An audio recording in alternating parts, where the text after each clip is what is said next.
নমস্কার বন্ধুরা, কেমন আছেন? আশা করি ভালোই আছেন আপনারা। তো দোলন ড্রিমস ইউটিউব চ্যানেলে আবার একটি নতুন ব্লগ নিয়ে আমি আজকে এসে গেছি।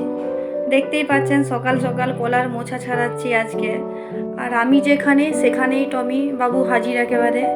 ও সারাদিন হচ্ছে বাড়ির এপাশ ওপাশ ঘুরবে আর আমার পেছনে পেছনে বেরিয়ে যাবে। আর উনি তো হচ্ছে বাড়ির বড় বীর পুরুষ, দেখতেই পাচ্ছেন। ওনার সঙ্গে বক বক বক বক সারাদিন আমার করতে পারলে হচ্ছে। তো বড্ড সব জিনিসটা বোঝে, জানলেন।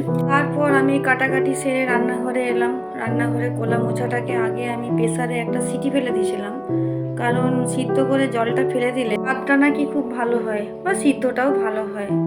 তো আমাদের হচ্ছে মেয়েদের সকাল থেকে শুধু ঘুম থেকে ও চোখ খোলা মানে সারাদিন কি হবে, কি রান্নার, বিশেষ করে রান্নার একটা বিশাল টেনশন লেগে যায়।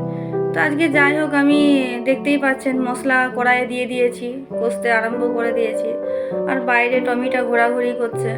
তো জানিনি কেমন তরকারিটা হবে, আশা করি ভালোই হবে। দেখে মনে হচ্ছে যে কলা মোচা করলে একটু শেষে ঘি ছড়িয়ে দিলে তরকারির স্বাদটাও খুব সুন্দর লাগে, তাই দিয়ে দিলাম। আর দেখতে দেখতে আপনাদের সঙ্গে কথা বলতে বলতেও আমার তরকারিটা হয়ে গেছে।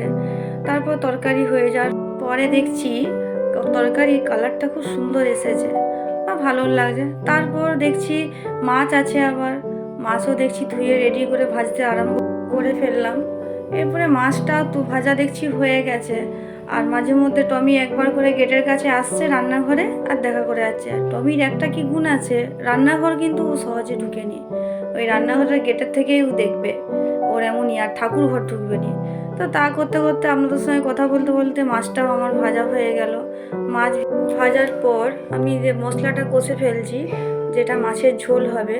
আর জানলেন, দুটো ওলকপি ছিল, ওলকপি আলু দিয়ে আমি দেখি ঝোলটা করে কেমন হয়। তো ওলকপিটাকে কেটে ফেলেছি, কেটে প্রেসারেটা সিটি দিয়ে পরে প্রেসারে সিদ্ধ করে ফেলেছিলাম। দিয়ে জলটা ফেলে দিয়ে আমি ওলকপি আর আলুটা ওই মশলার সাথে কষলাম। কষতে কষতে খুব সুন্দর গন্ধ উঠছে, যেমন এত সুন্দর গন্ধ উঠছে মনে হচ্ছে মাংস হচ্ছে। তো যাই হোক, আস্তে আস্তে আস্তে কষে আমি জল দিলাম। জল দেওয়ার পরে ওটাতে একটু নুন স্বাদ মতো দিয়ে পরে আমি পরিমাণ মতো জল ঢেলে পরে ওটা একটু লেড়ে ফেললাম। লাড়ার পরে আস্তে আস্তে মাছগুলো যে ভাজা ছিল তোলা, সে মাছগুলো আমি একটা একটা করে দিয়ে দিলাম। দিয়ে মোটামুটি আমার ঝোলটা দেখছি খুব সুন্দর হয়েছে।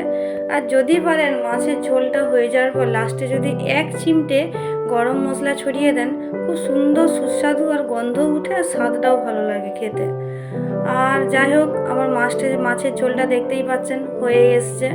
তারপরে আমি মাছের ঝোলটাকে একটা জায়গাতে ঢেলে রাখলাম। ঢালার পরে দেখতে পেলাম ঝোলটার কালারটা খুব সুন্দর এসেছে। কিন্তু যাই বলুন, আপনারা চলে আসুন না খাইতে, খুব সুন্দর, ভালোই হবে, একসঙ্গে খাবো। আর গাছের দুটো পেঁপে ছিল, একটু পেঁপে ভেজে দিলাম ভাজার পরে।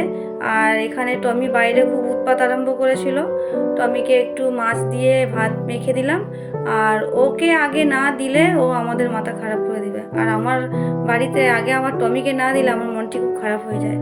যাই হোক, টমিও খেয়ে নিল আর আমাদেরও সকলের ভাত বেড়ে ফেললাম।